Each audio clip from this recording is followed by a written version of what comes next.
ተወካዮች ምክር ቤት የህግና ፍትህ ቋሚ ኮሚቴ ጋር በመሆን የኛ ተቋም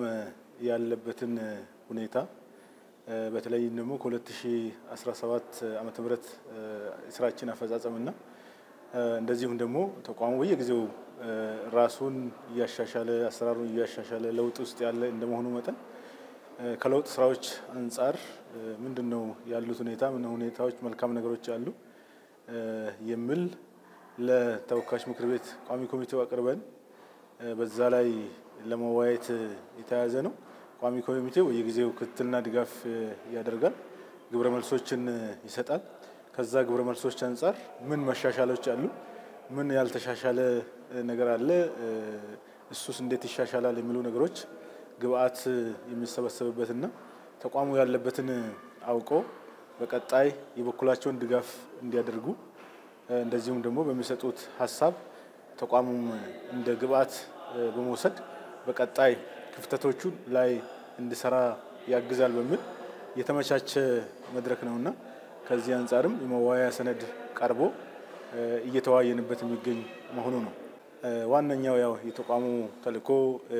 ሰነዶችን ማረጋገጥና መመዝገብ ነው። ካቀነው አንፃር ጥሩ የሚባል አፈጻጸም ደረጃ ነው ያለነው። አሁን 10 ወር ተኩል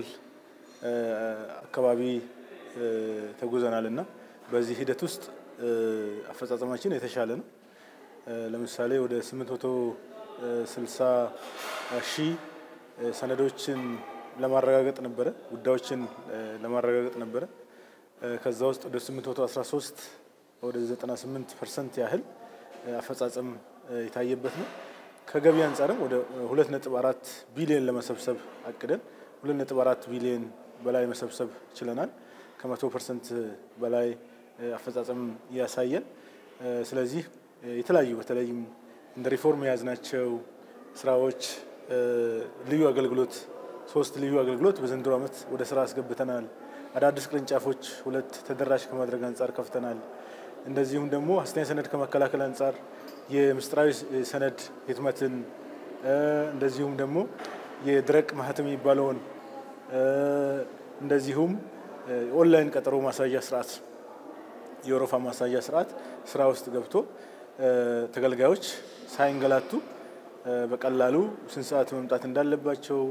የት መገልገል እንዳለባቸው በምርጫቸው የሚጠቀሙበት ሰዓታቸው ማኔጅ የሚያደርጉበት ሁኔታ ተፈጥሯል።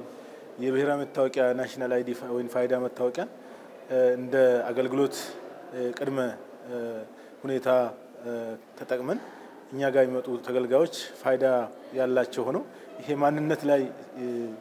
ሲደረግ የነበረው ማጭበርበር በጣም ያስቀረ ከተቋማት ጋራ በሲስተም በቴክኖሎጂ ኢንቴግሬሽን ከመፍጠር አንፃር ስራን ያቀላጠፈ ማጭበርበርን ያስቀረ ሁኔታ ምቹ ሁኔታ መፍጠር ተችሏልና በርካታ የአሰራር ማሻሻያዎች የተደረጉበት ዓመተ ምህረት ነው ማለት ይቻላል። ከዚህ ቀደም ለምሳሌ እኛ ጋር ተገልጋዩ እየመጣ እየተሰለፈ ወረፋ ለማዝ ተገማች ያልሆነ ሰዓት ነበረ። አሁን ግን በራሱ ሰዓት የሚመርጥበትና 3 ሰዓት ከሆነ 3 ሰዓት የሚመጣበት ሁኔታ መሆኑ እንደዚሁም ደግሞ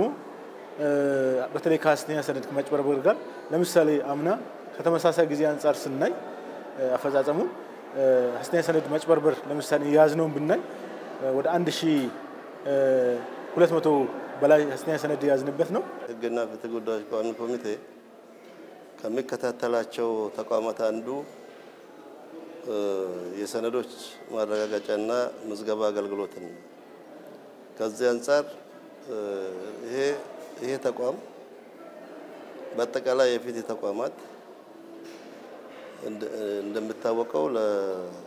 የፍትህ ተቋማትና የህግ ተቋማት የህዝብ ሮሮ የሚሰማበት የአገልግሎት አሰጣጣችን ችግር የመልካም አስተዳደር ችግር ሆኖ የቆየበት እና ለዘመናት ተከማችቶ ለዛሬ የደረሰ ስብራታችን ነው ብሎ መንግስት ይሄንን ከመሰረቱ ለማሻሻል በቁርጠኝነት ሀገር አቀፍ እቅድ አዘጋጅቶ በከበሮ አፈጉባኤ ሰብሳቢነት የእቅዱ ትግበራ የሪፎርሙ ትግበራ እየተካሄደ ነው ያለው እየተከታተለ ነው ያለው ተቋሙ ማለት ነው ምክር ቤቱ ከዚህ አንፃር የዛሬው መድረክ ዋና ዓላማው አሁን የአገልግሎት አሰጣጣችን የተቋሙ የአገልግሎት አሰጣጥ ደረጃ ምን ላይ ደርሷል